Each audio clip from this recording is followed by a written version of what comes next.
Perfect. All right, so with that, let's get started. So first and foremost, I'm going to pass it over to Trustee Kelly Amos to do the land acknowledgement for this evening. Thank you, Fred. Halton, as we know it today, is rich in history and modern traditions of many First Nations and the Métis. From the Anishinaabe to the Adirondack, the Haudenosaunee, and the Métis, these lands surrounding the Great Lakes are steeped in Indigenous history.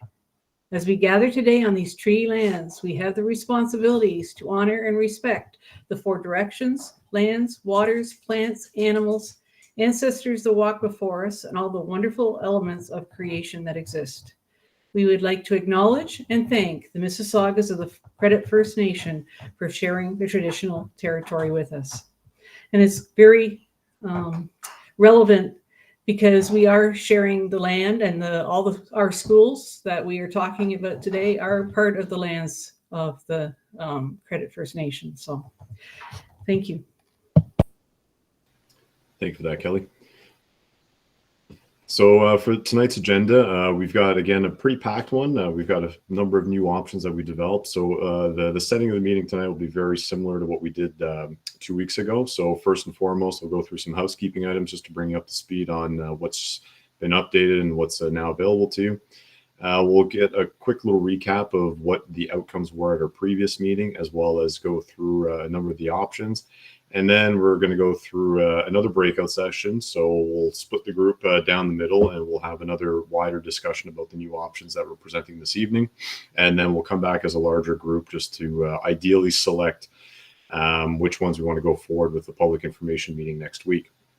After we've moved on to that, we definitely want to reserve some time at the end of the meeting just so that we can, again, go over what the format's going to be for next week and answer any potential questions that you may have with regards to the format, as well as maybe what you've received from the community thus far in terms of questions or inquiries.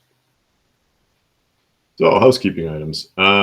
So again, today is the big piece is, we got to come up with, 2, maybe 3 options to present to the PIM and have that discussion so we can lock those in. We do have the minutes available for review, so let us know if you're requiring any changes. If we don't receive any notices or any requests for changes or updates or modification, what have you, we'll post them as final on the website. And just to recap from the last meeting, we did provide some additional development information as to some mapping as to where the subdivisions were that are affecting some of this. So we have circulated those as well as the options. Yeah, I think we've had a few communications too with some of our members as to what the format was going to be for the public information meeting and how they can be submitting feedback and that too. So we can reserve that for the end of the meeting too, just to go over that in case there's any further questions you may have.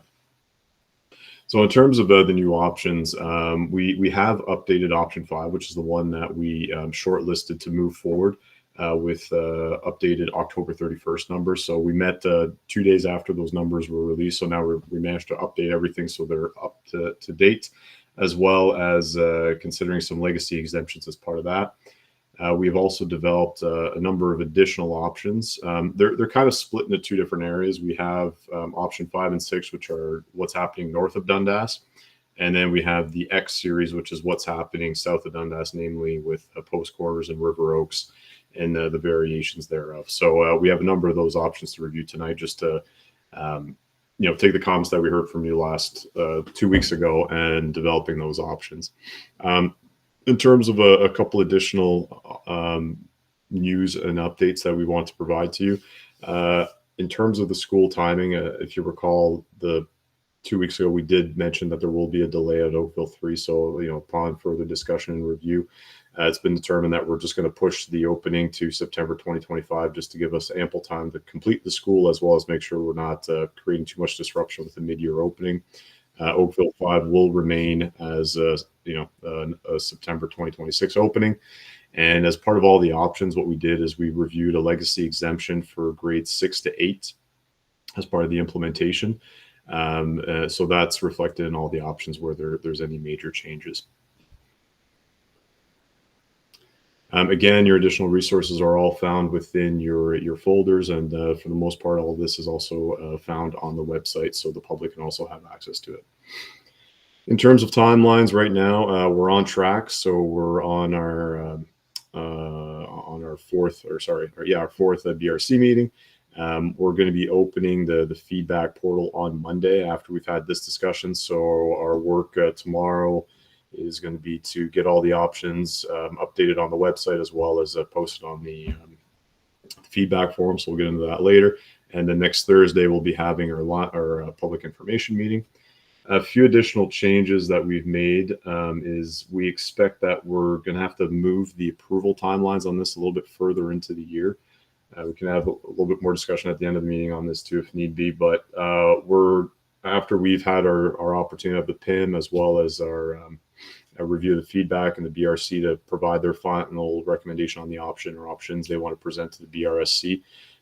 We'll then go to our senior team on December 11th, and we will be going back to the community on January 10th to release the report. We're having some other discussions as to a good forum to have delegates and another opportunity to speak to the recommendations, and then final approval will be on January 24th. So we'll have this all locked in at our final meeting, just so that you have a better idea and we can relay that to the community. All right. So that's it for the housekeeping items. Just to recap what happened 2 weeks ago. Again, we had a number of options that we brought forward based on our discussions in previous meetings. And at the end of the day, I think we reached a very good consensus in that option 5 was the one to proceed, and that the remaining options can be removed. So with that, a lot of the commentary that we did receive is, all right, option 5 for the most part is great, but let's see if we can improve walkability for Dr. David R. Williams, which is, improve walkability, which is mostly with that zone in, if you recall, that's just in the northeast corner of that zone, as well as seeing if we can split up some of the high density development that's currently at Post Corners and see what permutations of that we can make in developing both the River Oaks and Post Corners boundaries. So with that, that's how we came up with all the options.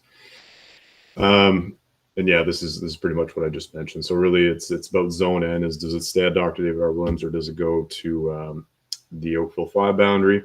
And so let's just get right into it. One very great resource that Lorene has put together for you too is a comparison summary that gives you a very clear look of what the difference between each one of those options are, with what's happening between options 5 and 6. As well as options X1, X5. So that way you can see what the varying utilization and enrollments are going to be for the schools that are mostly affected, which are Dr. David R. Williams and Post Corners and River Oaks. So starting with option 5, if you recall, these are the zones that we're looking at. So for the most part, what was agreed upon. I won't go over into too much detail, but I will provide you with an overview of what the updated numbers look like. So for Oakville Northeast number 5, with the updated October enrollments, again, the school is going to grow. It's going to hit its max capacity in 2031, but thankfully we've got Oakville number 4 opening in time for 2030. So not much has changed since the last meeting. Dr. David R. Williams, with all the changes, is definitely going to come down from its max enrollment that it's currently at right now.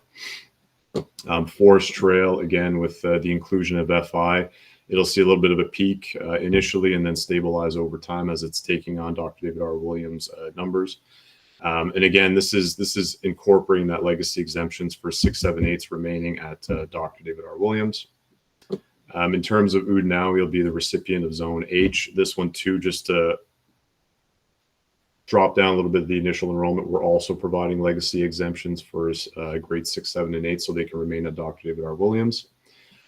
Post Corners, same thing. Any changes with those boundaries will also be providing the 6, 7, 8 legacy exemption. So initially, the drop's not as quick, but once Oakville number 3 opens, we'll be able to move a number of students around back to River Oaks once its pressures are attenuated by removing all the holding areas that are currently going to be directed at Oakville 3. One thing to note, in 2024, we will be able to take some of the pressure off of River Oaks. There's a Zone B right now that's presently holding at River Oaks, which is further west of where the creek is, and that will be going to Palermo. So at least we'll be able to take some of the pressure off there. And again, legacy exemptions applied there. and Sunningdale, same thing. So overall, what I can say is that, we've incorporated the legacy exemption. This option still remains a very strong one in that we're having stable long-term boundaries. We have a great distribution of enrollment, and we're meeting a lot of those criteria we're looking at in terms of stabilizing, the areas and making sure that we're maximizing walkability where possible and keeping cohorts together. Option 6, so this is where we start modifying a little bit what's happening north of Dundas. One of the key things that were brought up at our last meeting was, can we bring Zone N back to Dr. David R. Williams so we can maximize that walkability, because there will be the ability to cross and walk to David R. So with that, we've taken it back from Oakville number 5 and sent it to Dr. David R. Williams, which this also has an impact with Forest Trail, as those will also be receiving students that choose to go to FI as well. In terms of the overall impacts to enrollment, what this does is it really pushes out when Oakville 5 will reach its max capacity. So it'll align pretty much when we're looking to open Oakville number 6. So there's definitely benefits in doing that here. And with Dr. David R. Williams, albeit we're not removing all portables like we have in other options, we'll still be in and around 12 portables on site, which is a comfortable place to be in a high growth school, much like Udmaui has had that number of portables on site for a number of years. So this is, to me, a good offset in that, albeit we're not removing all the portables on site, we're just not having to install them at Oakville 5, and we're able to keep more walkability in the community, which is always good. So the direction from the BRC in terms of doing this, I think, has been successful for option 6, in my opinion. And Forest Trail 2, the impact for FI, again, it'll be capturing more FI students later on in those years, and it's still well within its maximum capacity, so there's no concerns there. And then Sunningdale, yeah, no major issues. So overall, I think it, like I summarized it definitely maximizes that walkability component. It does keep more portables at Dr. David R. Williams, but otherwise we would just be adding those portables at Oakville 5. So in that sense, I think it balances out. And it definitely pushes out when we're hitting critical stage for Oakville 5 much further out. So we're not as reliant on undertaking a boundary review prior to then. And again, we could probably rebalance things again when Oakville 4 is ready, closer to that 2030, 2031 timeline. So this one's definitely successful in pushing out when we need to react to enrollment trends. And now we'll go into the X series, and specifically, and we'll just give an overview of what's going on with option 5. So again, these are all the different iterations we had between River Oaks and Post Corners. One of the requests that were made as part of our last meeting too is to split Zone AH. So what we did there is we split along Oak Park Boulevard right over here. So essentially in the north, that's where we have our existing students. At present, we have about 72 and approximately 585 new units coming in. So there's still growth happening in this area. And AH South, we don't have students yet, but there are about 1,215 units. So it will be a good generator of growth. And what this allows us to do is maybe play around with maximizing some walkability and redistributing that enrollment too. In terms of the walking webs, we definitely wanted to have a look as to, these zones, which ones are the most walkable and what's the potential impact with transportation. So starting with Post Corners, what we can see is definitely zones AF, AJ, AI, AH. None of them are bus because they have a very good walking distribution, so they're well within that 1.6 kilometer radius. Albeit again, the further you go out, the closer you are to that 1.6. So that's where AI and AH, you're reaching that maximum. AE specifically, it's not fully bused. There's about 95 students that are in this area representing the white lines, that those students would be bused because they're beyond the 1.6. Anybody within this area here would be able to walk to Post Corner. So there is some walkability opportunities here. And I just want to note too, AJ in this circumstance here, it is a fully walkable area. It is based, assuming you don't cross here across the ravine on that pathway. It is a longer trek to Post Corners when compared to River Oaks. So I just want to start there with AJ. So in both cases, AJ is fully walkable, whether River Oaks or Post Corners, but it is a closer walk to River Oaks. What is definitely different here is that obviously AI, AH in post corners, those will be fully bused.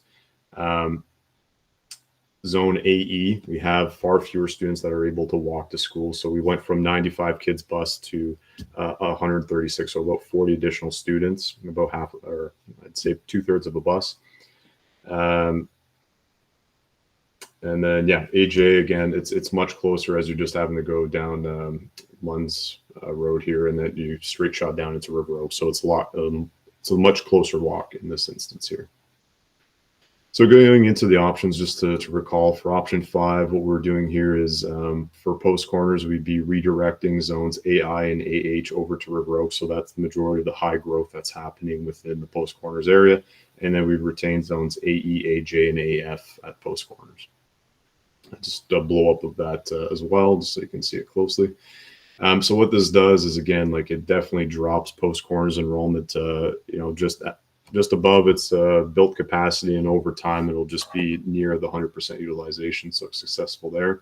And River Oaks will just be teetering right around that 100% utilization mark. So again, we're phasing this in, and we're going to have the legacy exemption at 6 to 8 applied, and this applies to all the X series, just so that you're aware. So again, it is a very good distribution of enrollment overall. The one thing that it does lack is that we are sending AI and H, which are generally very walkable areas, and we are targeting the high density growth to be redirected to River Oaks. So that's one of the shortfalls we had on this option. So that's what leads us into option X1. So this is where we go a little bit further and we start seeing if we can retain some of that high density development. So what we did here is we took zone AH, which we now split between north and south on that Oak Trail Boulevard, and we redirected AH south, and we kept it at post corners, as this is probably the closest walk to area.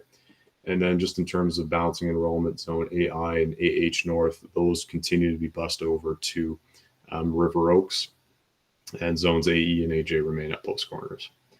Numbers wise, again, it's very comparable to option 5, but we're able to increase enrollment just so that we're at 100% utilization at post corners with that AH south. And as that grows over time, we might see a little bit more of a peak on that tail end as those development units come online. River Oaks here, we're still in the 90% range, so we're still very healthy enrollment. We're getting a little bit fewer students, but we're still in a good utilization range. So overall, again, we're maximizing walkability where we can, and again, we're not entirely targeting all of the high density areas like we were initially in option 5, and we're trying to balance it out a little bit more there. Option 2 is where we change things a little bit further. So here now what we're doing is we're keeping more of the high density development within post corners, which again are in the very walkable areas. Just based on the numbers, though, we have to redirect AH north and keep it at River Oaks because of the number of students there. And in this case here, we're sending zones AE and AJ from post corners over to River Oaks. Numbers wise, this post corners, slightly above capacity, so there'll be a few portables remaining on site, but nothing major. So we're going from that 12 max right down to, I'd say long term, you're looking at 2 to 3 on site without too much of an issue. And then River Oaks, again, not as good of a utilization as the other option, but in this case here, we're still pretty close to the 100%, ranging in I believe the high 80s to low 90s%. So it's still a pretty effective option in that sense there. And we're also trying to retain a lot of that walkability from those high density areas into post corners, which I think is something that's pretty important. And again, as I mentioned earlier, AJ is very interchangeable in terms of whether it walks to post corners or River Oaks, but it is a better walk, arguably based on distance, to River Oaks. AE, we are losing a little bit of that walkability. We're losing about 40 potential kids that could otherwise walk to school. So there's that. But overall, the enrollment distribution is quite good here. This is X3. So in this case here, a little, again, a variation. We're keeping zones AI, AH South, and AJ at post corners, and we're moving zone AE and zone AH North over to River Oaks. Here, we're keeping a lot more pressure at post corners. So post corners is going to be probably around that 3 to 4 range long term. So it takes a little bit longer for us to bring down those portable needs. And then River Oaks, in this case here, we're definitely minimizing our distribution enrollment. So it has slightly less effective utilization. So in this case here now, River Oaks, we're going from those high 80% utilization, low 90s, and we're moving into kind of the low 80 territory overall. So we're still having quite a bit of space left over in that facility. Albeit 80 is still a much better utilization than, or it's still a relatively good utilization overall, but we could definitely do better. So yeah, those are the flags. Option 4, in this case here, again, we're just varying what zones we're moving around here. We're keeping zone AJ, AF, AH in its entirety over to post corners. And in this case here now, we're sending zones AI and AE, and we're busing them over to River Oaks.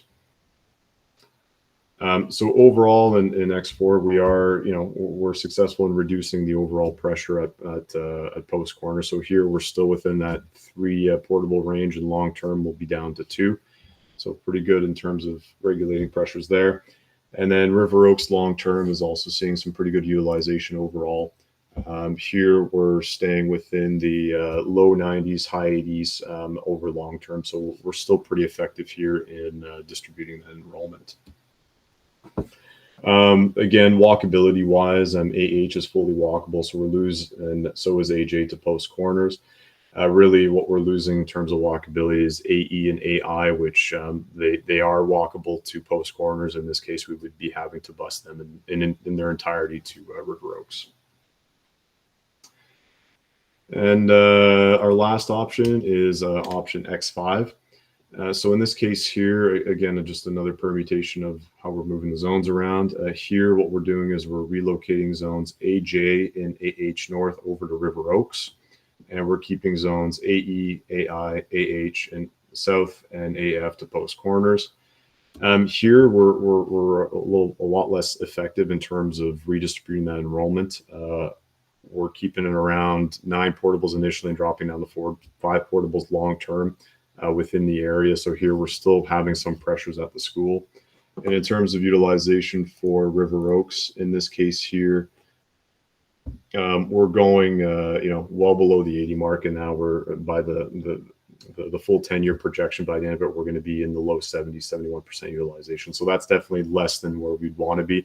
And there's definitely some opportunities there for better distribution of overall growth. So, in this case, where we're successful is that we are maximizing walkability in this scenario as much as we can. And that, zone AE that has the most walkability to post corners, AI as well. We have to shave off some growth. So zone AH north, the furthest point from the post corners is going to be bus to River Oaks, and AH south will remain there. But overall, it's still not as effective in balancing that overall enrollment growth. So we're going to have to do something with River Oaks to help it out in terms of raising its utilization, and post corners will just remain with portables for a longer term. Okay, so before we just want to know, are there any questions or clarifications that are needed before we go into our breakout sessions? Mark? Quick question about the options. Which option shows the least amount of families affected? By the numbers, I would say more than, Lorene, correct me if I'm wrong, but because I'd say zone or option X5, because it's moving a lot less students from post corners over to River Oaks long term. So that I agree with that. Yes, I believe that is the correct one. Yeah, that's the option that has the least amount of impact on families. I guess if you were to use it, yes, it would be in terms of. And again, I just want to make sure it's clear that's specifically for post corners and River Oaks. Okay. And the legacy exemption that you guys were talking about for grade 6 to 8, is that as grade 6 as of September 2024 or presently? That would be grade 6 as of, that would be grade 6 for 2025. grade 6 as of September 2025. Yes. Okay. Are the siblings exempted if they're in younger grades, or do they have to decide if they're breaking up?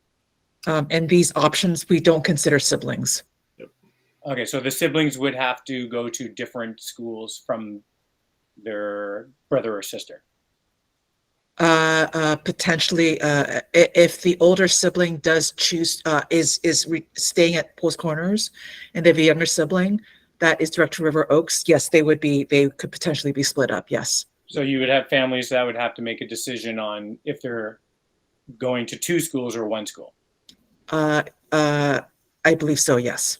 If implemented in that sense, yes, Mark. What we have here is just the numbers represent that. Right now, the siblings would be separated, and then yes, that's what the numbers are showing right now. But again, that's just how we're presenting it. The discussion that we're going to be having now is, one is what are the short list of options we want to look at, and then how we're going to refine those in terms of how we implement these things and what we're offering. But typically, when we do legacy exemptions, we don't offer it as much to siblings because that may increase or decrease the amount of students that we're moving, which may not resolve the issue. So we got to be careful around that. Allison? Hi. So for Post Corners, so for the 2024, we're above max capacity. So how is that? Because we were talking about, if the redirection, like would the redirection continue for an extra year or? Yes. Oh, yes. Okay. And just for those that in case are not aware, the redirection that we have right now in place for Post Corners as well as Dr. David R. Williams is we reassess it on an annual basis. Like regardless of what the boundary review results are, we're going to look at it and see if the numbers change. Like, is there an opportunity to bring back students that were redirected to Palermo?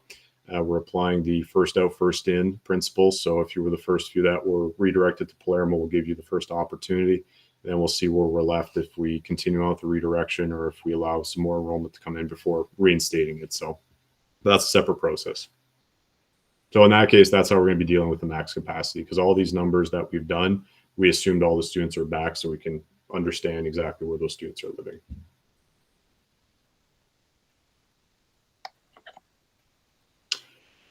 All right, so if that clears up the... All right. Just a small Olga. question, maybe because I wasn't here in the last meeting. So if Oakville 3 is postponed to 2025, and the students so nothing's gonna happen for River Oaks School for next year? Is that the direction? There is a Zone B that, let me just load that up real quick right now. Because yeah, I feel that I missed a piece. It's, you know what, just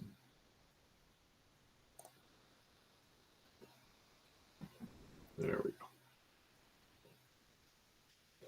go. I'm talking about Q area up.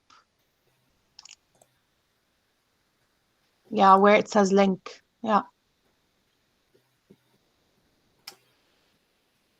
Yeah, so in this, in the Q area, no, that would remain in place because that would be going to Oakville 3. However, the zone that we could move is Zone B over here.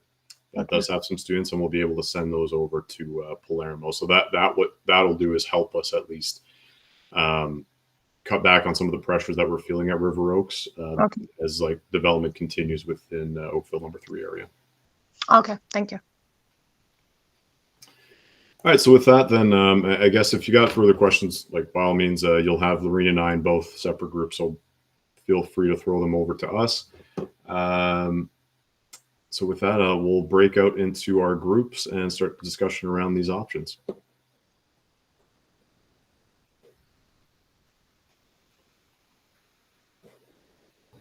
Wonderful.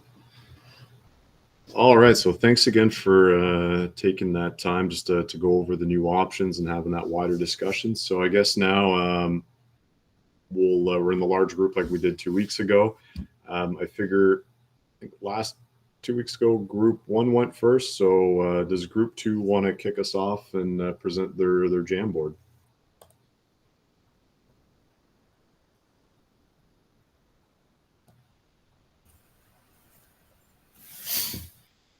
I'm going to comment on the north of Dundas options, seeing as I'm the rep for DDW.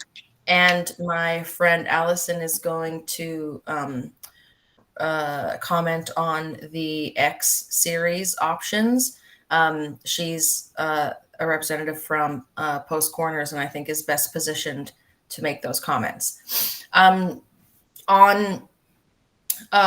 between the major differences for the north of Dundas schools are between option 5 and 6. Between those two options, there was a preference in our in group 2 for option 6 because it prioritizes walkability for those schools and also balances enrollment well between DDW and north of Oakville 5. North Oakville 5 when it's built, and we don't want it doesn't if one of the goals is long-term stability, it doesn't make sense to just create the same problem at North Oakville 5 that DDW has. Hey, Jessica froze. Oh, let's give Jessica a second to get back. Sure.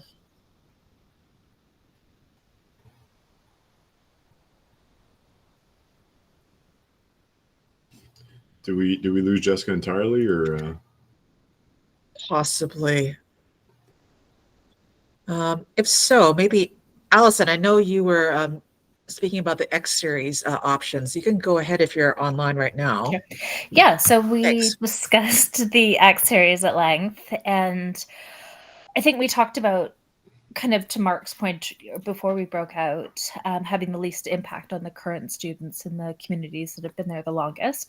So for that, it seemed like we came to X1 as the preferred. X5, AJ has been there for a while. If anything, I think A1 and AH North, I think X1 is working pretty well. We looked at some of the other ones, but in terms of the busing for AE, we'll try and keep, so maximize walkability and maximize the impact. Yeah, so X3, X4 kind of looked away from the ones that send AE to River Oaks. and I see you got a new option there too that you were looking at. You want to give us a little bit of insight on that one? Yeah, sure. So if something had to move, then in terms of AJ, it does fit into both. It's only 40 students, and it's currently at Post Corners, but if there was one for the future, if we can legacy some of the current ones and then move over if there was an issue with X1. So the potential modification would be taking X1.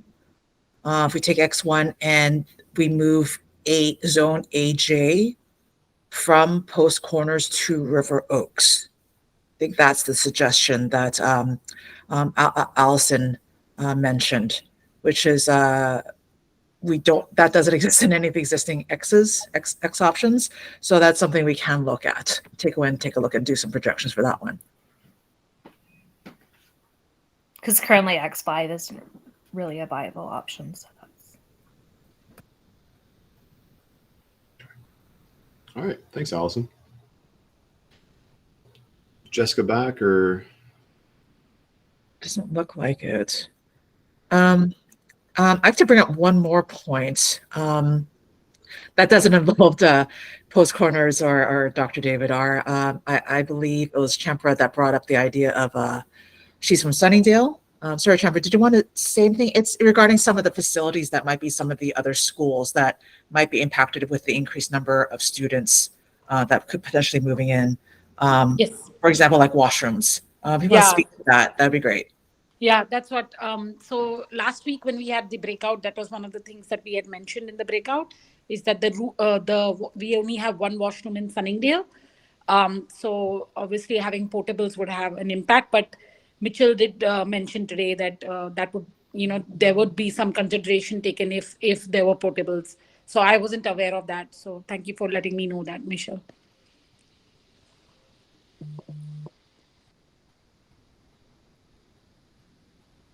All right. Jessica's back. I thought I saw her come back.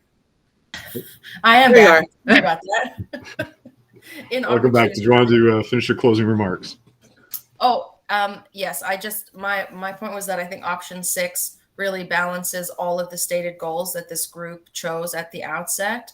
It balances enrollment, walkability, portable usage, and as well as long-term sustainability. Because I think that it would be, it creates balanced enrollment for north of Oakville 5 as well as DDW. And I don't think creating the same problem that DDW currently has for North Oakville 5 is sensible. Okay. Thanks for that, Jessica. All right. So I think we've had kind of the comparable conversations in Group 1. So I'll hand it over to Hiba to kick us off here. Thanks. So we also had similar conversations. We did look at option 6 and the fact that there is a walkability portion, but what it helps to achieve is that for the new school 5, it gives it a lot of buffer time. So as in this case, if there is any delay, we don't have to, get stressed out. We have enough time. So that balance of the numbers was great for option 6. We were also all quite happy with the fact that we are able to, in most places, do a legacy for grade 6s and 7s, in addition to 8s. There was a little bit of conversation over families being split up and if there's any way we could try and figure out a way to manage them. I know that's not possible in FI, but perhaps in the English schools. There was a concern raised about the change from Post Corners to River Oaks kids in daycare facilities and accessibility to that, because Post Corners has additional daycare options, which River Oaks doesn't, it only has YMCA. So that was touched on. In terms of the options in number X, some of us aren't familiar with Post Corners, so we went quite deep into the current boundary and the different boundaries and the walkability of River Oaks and Post Corners. And after looking at all the options, X1 does seem to be the one we as a group seemed most satisfied with. We did talk about the fact that AI and AH, again, AH currently is a high density projected area, but no kids are coming from there as such yet. But given that that will be a big piece of the puzzle, and River Oaks does seem to be the one that is going under capacity after a few years, we felt H sitting in River Oaks made more sense. Similarly, with AI being the most further away from Post Corners, it made sense to possibly keep them there. That way, we do the minimum disturbance with Post Corner kids and try and legacy as many as possible from AI into Post Corners, so that all families are happy. So I think that was the chunk of what we discussed. Yeah. I'm just looking at this last blue note. AH. Yeah, okay. That was pretty much it. Anything I missed, guys? I think that pretty much covered it. Thanks, Hiba. All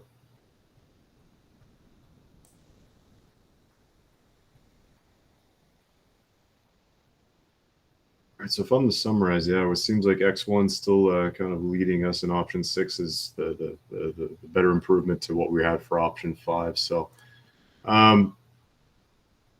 were there any other further remarks from the wider group that wanted to throw any additional comments in, or are we good to move on to maybe a quick little Mentimeter survey to see what our thoughts are on all the options and see what we're thinking is worthwhile presenting to our community members next Thursday? So maybe with that, you know what? Let's load that Menti up. Let's go in here.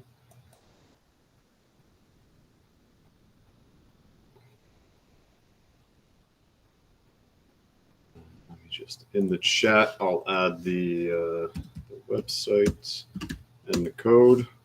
In case you can't see it.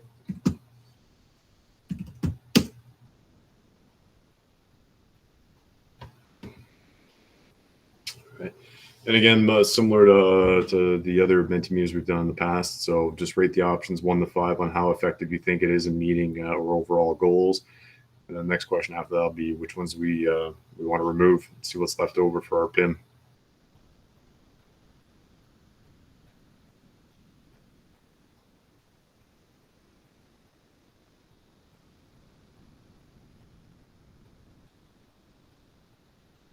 Again, mostly this is for the parent reps.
Waiting on a couple more responses. All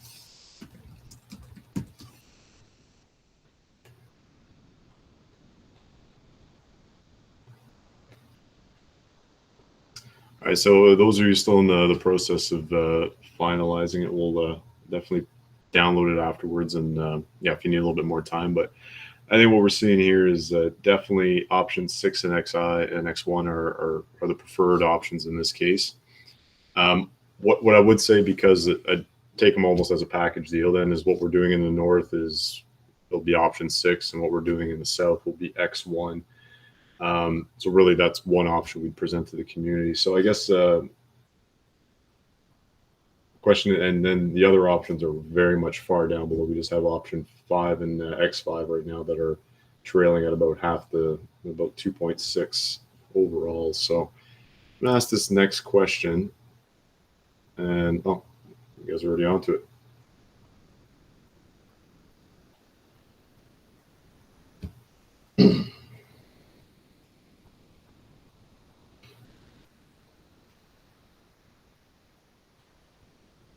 But I think in this, there's definitely a clear winner here, where we're go to 6 X1. That's definitely being presented to the community next week. X3, X4, and option 5. We'd be, well, I think it's fair to say we're willing to remove those. So it's a toss-up between X2 and X5 in this case, because I definitely don't want to go to the community with one option. I definitely want to show like there's a, you know, there is a choice, or something to be reviewed. are considered. So I'm going to go back to the wider group there, and then open format, open floor. Between that, I think it's fair to say we've got X1 and 6. That's moving on to next week. Now it's a matter of X3 and X5. Do we want to show both of them, or do we want to show one or the other? Ideally, I like typically 2 because it does less about splitting the, I don't want to call it the vote, but you know, there's a contrast, but I'm good with up to 3. I think you mean X2 and X5. Did I say? You said sorry, X3 we're removing. I think X1 and X2 are probably, my guess, and other parents will correct me if I'm wrong, but my guess is that X1 and X2 are favorites because they both are very successful in balancing enrollment. And I would guess that X5 is popular because of the representation made earlier on in the meeting that would displace the lowest number of families. So I would say if we're including X1, which is popular, I think because of the balanced approach, the way it balances enrollment, X1 and X2 both do that. So if we're including X2, I think we should also include X5 as the alternate, because the community may decide that decreasing the impact on families is more important than balanced enrollment. And that's, their prerogative to weigh in on that. And that was one of our, when we first, I think it was our first day when we talked about student experience and family experiences, how that was important for this committee to look at those values.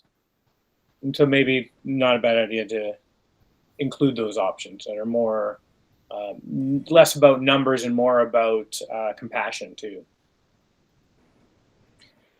Then in line with that, should we not show option 5 for North Oakville, even though option 6 makes the most sense? Just because that's the only option that we're showing then, right? Well, we would combine them. So what I would do is I wouldn't present option. I wouldn't split them up. I would split them. I would show them as as one. So we would have option X1, X2, X5, but north of Dundas, they would all be using option 6. Okay, we're not going to show a variation of the north side.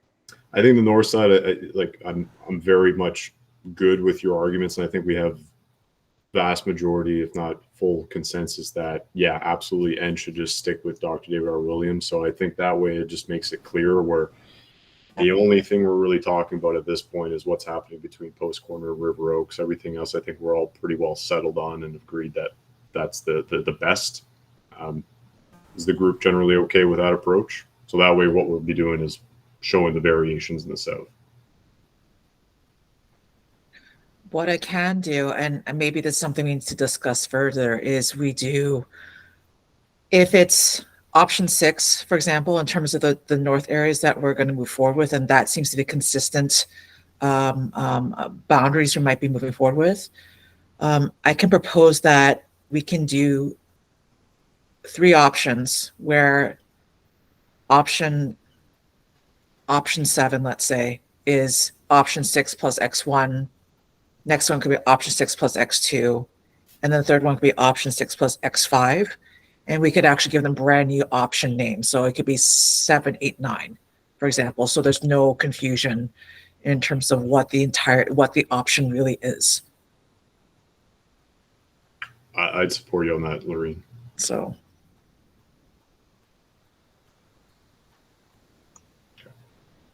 I guess my last question on the X5 is we did see some X5 variation here that we'd like to see. Do we want to, like, Lorene, how quick could we get that together to see if that move to AI to River Oaks would help us boost up the numbers at X5? Or is the intent for X5 to show like the least amount of impact to the community? Maybe I'll leave that to, so dual prong. Can we do it in time? I can do that fairly quickly. So we're talking about, looking at X1 and modifying it to have X5 or X1. I'm going to say I'm here with X5 because the one major concern I have with X5 is, well, one is can we do it? So fairly quickly, I think is your answer. I guess my bigger question then to the wider group is, do we want to just leave X5 as it is to say this is what it looks like if we minimize impact to post corners? Or do we want to see if we can improve X5's overall utilization and address that underutilization we were seeing at River Oaks long term? Doesn't X1 already address that? Like X1 optimizes, like it gets utilization at River Oaks to 90% and utilization at post corners to 100%. Like it does, that's the point of X1. So parents will already be able to see what balanced enrollment looks like in X1 and be able to choose between that and X5. Like, I don't, like, parents are entitled to choose X5 despite it not having optimal enrollment for other reasons, like because it provides other benefits. Oh, absolutely. I agree with you there. It would just be that the zones that are changing would be the variance. So they would all be balanced, but then which zones are impacted, you'd have an array of choices. But I'm good with your argument too, Jessica, if that's the will of the group. Allison? Yeah, I think if that's what we're going, I don't think that the X5 modification really improves on X1. So I think giving X5 as it is and then X1 would work.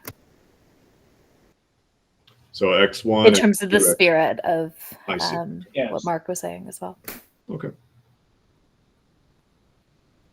All right, so just make sure I got this straight. So we've got X1, X2, and X5 representing the community next week.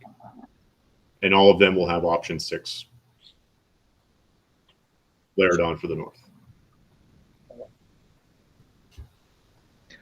One question, is it all right for me to blend those options and create 3 new options? And I would call them probably maybe 6, 7, 8 using the next number sequentially. So, or 7, 8, 9, sorry. Or should we present it as totally separate things as it's presented right now? Or maybe, sorry, that's maybe a conversation for later. 7, 8, 9 would make it less confusing for the community. I think so too. I think so. I think 7, 8, 9. Okay, that I can do it fairly quickly. Jennifer? Had you said that you would prefer to present 2 options versus 3, so not to split the vote? Like, Sorry, is there? Not to like, split the vote, but just like it when we're trying to collate all the feedback together, if there's the more options you have, then it's hard to ascertain like what the preference of the community is based on their comments.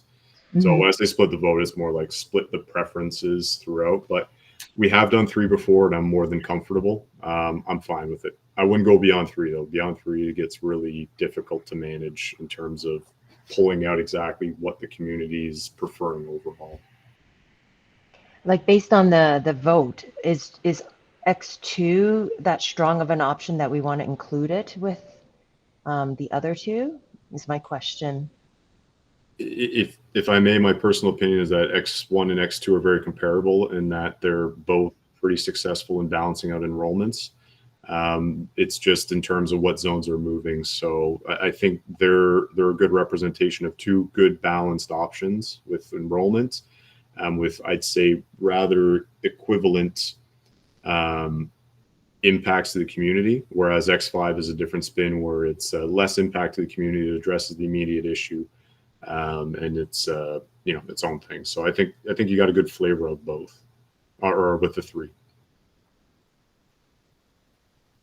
So there's only 3 options going to be presented next week. I did, yes. Only the 3. So option 6 is going to be for all 3 the north. Yes. And then X1, X2, and X5. That's correct, yes. Okay. And we're going to rename them 7, 8, 9. 7, 8, 9 or whatever. Just to keep it simple, so we're not throwing in abbreviations or whatever else. It's just going to be cleaner. There's going to be nothing else added in between the week between now and then without consulting, or no. We have to consult. So no, I think we asked that question if we want to look at another option. We vetoed that. So really, what we're going to do is what you've seen tonight. We're going to put them together, and that's what's going out. And nothing changes on the FI boundary, right? Like what we discussed last week. Well, the There's only no thing that update changes there. with FI is Zone N. So now instead of going Zone N, to, yes. yeah, that's the only change that's to the FI boundary. Everything else remains the same. And then the legacy exemption, that wasn't a part of the conversation 2 weeks ago. And can I just have a point of clarifying? 'Cause I emailed out talking about how the director who's making this decision isn't coming to any of the meetings. Is the director the one who is making this decision, or is it the board of trustees, the school trustees, or like how is this decision being made? So yeah, in terms of next steps, I can walk you through it. So it's the director's report, but how it works is that after we're going to go to PIM. After the PIM, we're going to deliberate as a BRC with all the members involved. You're gonna provide me with an option or options that you would prefer that you want to present to the Boundary Review Steering Committee. So then the steering committee will take that and review what kind of modifications may be needed to get it done the way that we need to. So there might be additional legacy exemption. Maybe there's more considerations on the siblings and things like that. Like we'll open it wide open and see if there's anything that we can maybe balance out. And then that is then presented to senior team or senior exec, which includes all superintendents and the director of education. We're going to provide our recommendation as a BRSC as to what we think the recommended option should be. The director will take that into consideration, and we provide them with all the information. And then if the whole of the senior team agrees with it, then that is what is presented to the board of trustees, and the board of trustees have the final say on what gets approved. And The school trustees? All trustees, yes. All trustees. And has there ever been a time when the director decide? So it's the trustees that make the decision, technically not the director.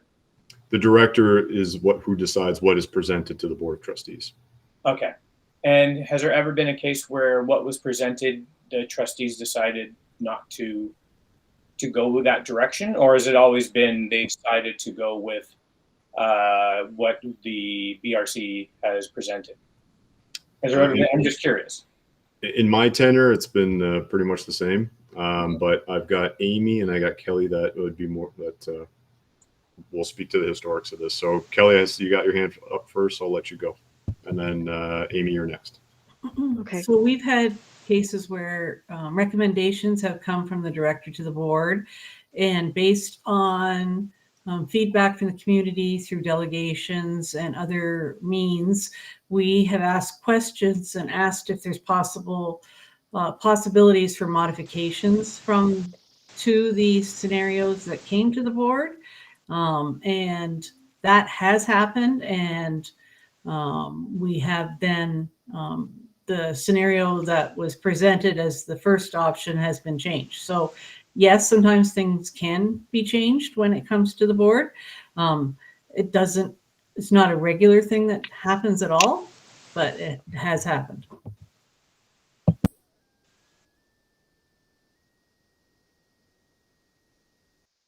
Amy? Yeah, I pretty much echo what Kelly was saying.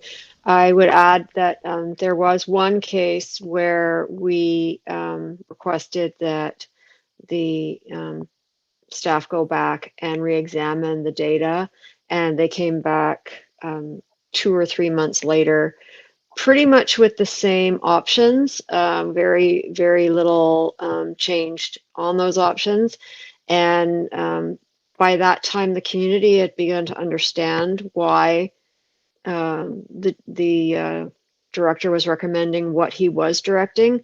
Things settled down quite a bit, and people were more accepting of the ultimate decision, which was only slightly modified. Okay, thank you. Thanks, Amy. Did that cover it, Mark? Pretty much, yeah. I was just curious how the process worked, because I always thought the director and the board would be making more of the decision, and to me, it just makes sense that senior administration would be represented. That's why I thought it makes sense to have someone here from that level. Yeah, well, and that's why we have all the superintendents that are part of the BRC as well as trustees, so that they have that they've heard your voice this evening. So when it goes at those different tables, they're relaying that message. So it's not just me. It's, we've got all the superintendents at senior exec that will be saying, hey, this is what the community thinks, this is what we've heard. So we have all those ears relaying that message to the director and the remaining team. Same thing with trustees when it hits the board table. The other trustees will have benefit from the wide array of trustees we have in this committee too, to rely on their expertise as well as what they've heard throughout the process. All right, so I guess we've got that milestone checked off for this evening. So let's talk about next steps. So in terms of that, we have, Amy.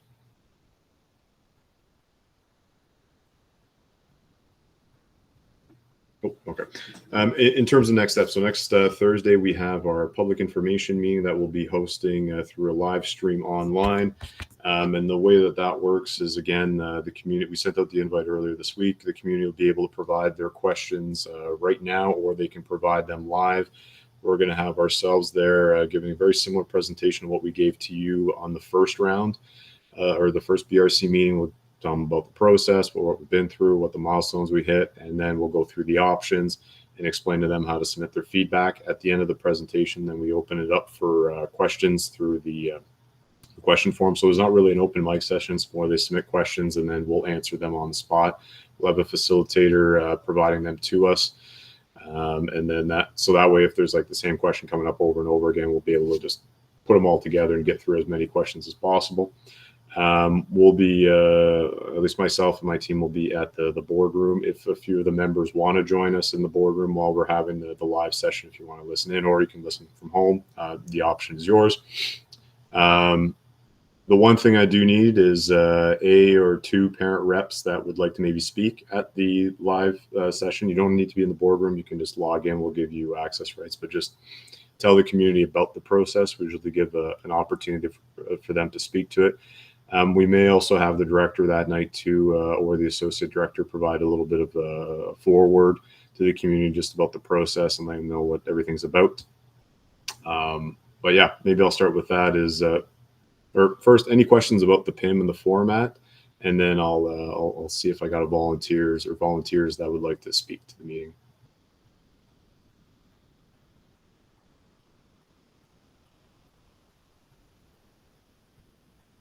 Oh, very quiet. I need one parent rep at least. Eva? I will do it. Thank you. I gotta stop picking on you. I appreciate it. Thank you, Eva. So again, it's just providing your parent perspective, what the process was, what went through, it's open mic, whatever you want to do. You got 2 to 3 minutes to do it. And I appreciate you volunteering for that. If anyone wants to send me their notes to add, I'm happy to give voice to that as well.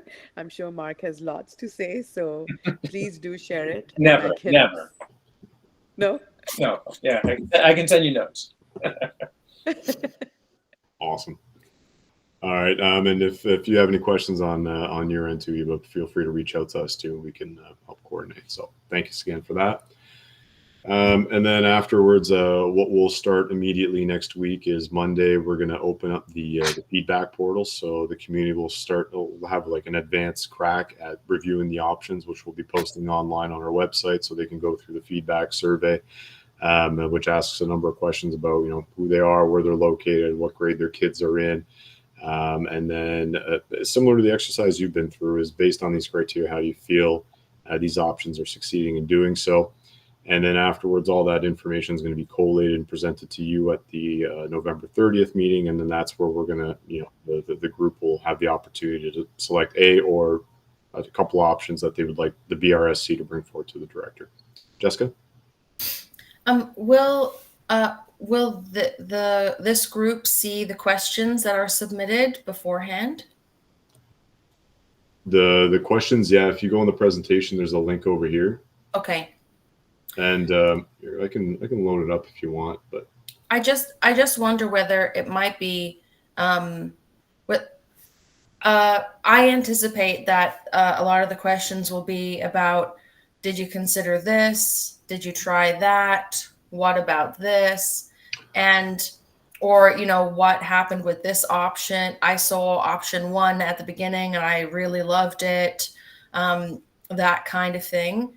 I wonder whether, if the plan is to respond to some of those in the meeting, it might be more successful if some of the parent reps can provide insight into, well, we looked at that and we decided against it for the following reasons, whether that might be better received by other parents in the community than staff being the only people who address those questions.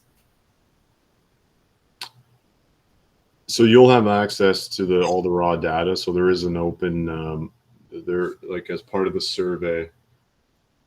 And let me know if I'm not answering your question, Jessica, at the end, okay? So there is a question that's open-ended. It's like anything else that you want the BRC to consider. So it's kind of the open-ended where we leave them write whatever they want to write. And then after, when we get all this data back, we present it to you and it's raw form. So you get all of that. So if those questions do come up as to why didn't you not pick this option or that, like, we can definitely address those as part of the meeting. The one thing I could say too is, depending on how many of those we get, I'm not sure. I think I haven't seen that many in the past like that, but you never know. Every boundary review is different, but we could do it as a group, or we can also have them rely on the videos that we've had, which kind of summarize all that as well as the minutes. But no, I misunderstood the process. I thought some of those, I understood that it wasn't going to be an open mic, but I thought some of the questions were going to be responded to in real time at the meeting. yes, but, they will be. Right. By whom? By staff. Yeah. Oh, I see what you're saying. Yeah. But there may be no other way to do that, and that's fine. I just think it might, in terms of what some of our trustees said earlier on today, in terms of the community sort of accepting the writing on the wall, I think that message may come better from other parents who have considered it and said, yes, that was my concern too. This is what we looked at. This is why, unfortunately, it can't work that way. Versus you saying that, I anticipate it would be received differently. Okay.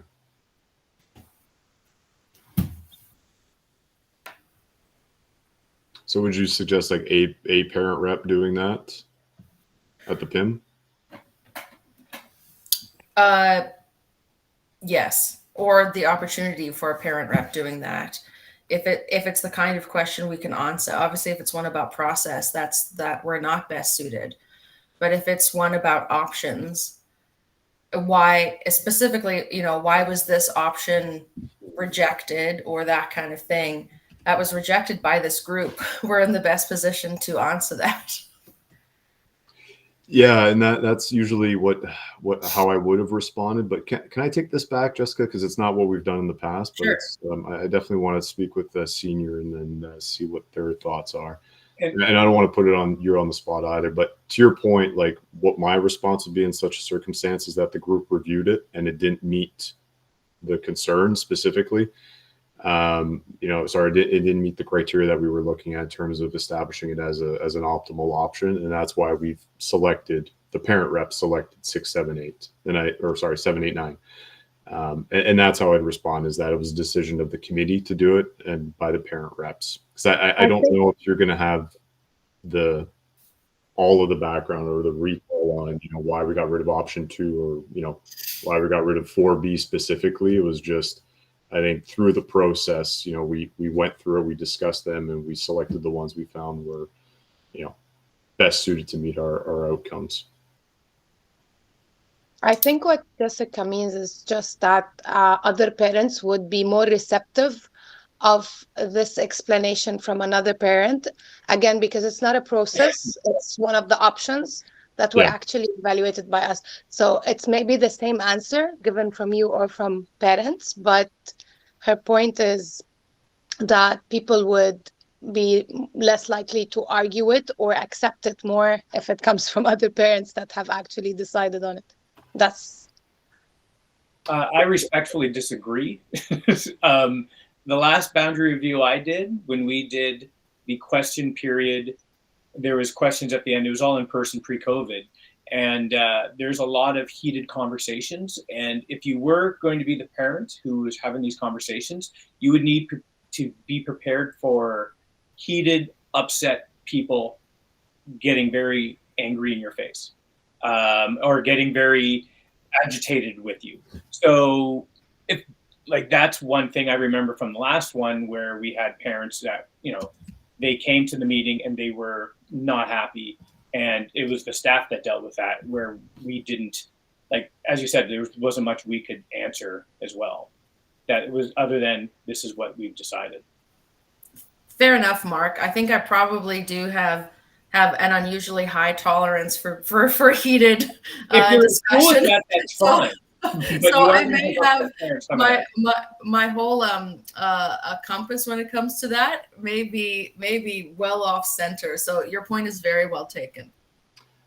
I'm going to give Heba, or it's going to be your spokesperson for next week, a chance to speak, and then I'll got maybe a quick little recommendation. I agree with both Jess and Mark in this instance, seemingly, because I think we can somehow incorporate the process we as parents went through to get to those options, and maybe give a couple of examples why we did certain things, why certain options resonated with us, and kind of leave it at that. Like, for example, in between X1, X2 and X5, we could perhaps draft something where, as a spokesperson, I could explain the reason these options were important when we were deciding was because of 1, 2, 3 reasons, right? Similarly with FI, I know we can speak to why we didn't want DDW to get split up, things like that. So we could probably speak to the process and explain how we advocated what we advocated, and hopefully the rest the staff can take. So without really stepping too much out there, where I agree, some parents do get quite upset, and then they hold you responsible, where we're not really responsible, we're just giving options, right? So maybe we can just, again, like I said, if I can get everyone's opinions, because I don't live south of the border, but I can definitely, going through the process, advocate for why we chose what we did. And I'd recommend even maybe like it's not going into specifics about each option, but just saying, you know, the part of the process and the parent experience is that, you know, we looked at all these options, we worked together, and like, yeah, if that, and that might address the thing where like, yeah, that's how we got rid of them. So yeah, part of the parent perspective, if you can tie in this is how options were developed and how we came to that would be, I think, helpful, and hopefully hearing it from the parent voice in this in the presentation. Okay. So yeah, we'll connect on that after you got your notes, and then see where that goes. But no, I appreciate the discussion and the perspective on that too, everyone. Thank you. Where was I? Yeah. So feedback portal opens on Monday, closes on the 27th. Again, all that data is going to be available to you to review. So it'll come November 30th when we meet.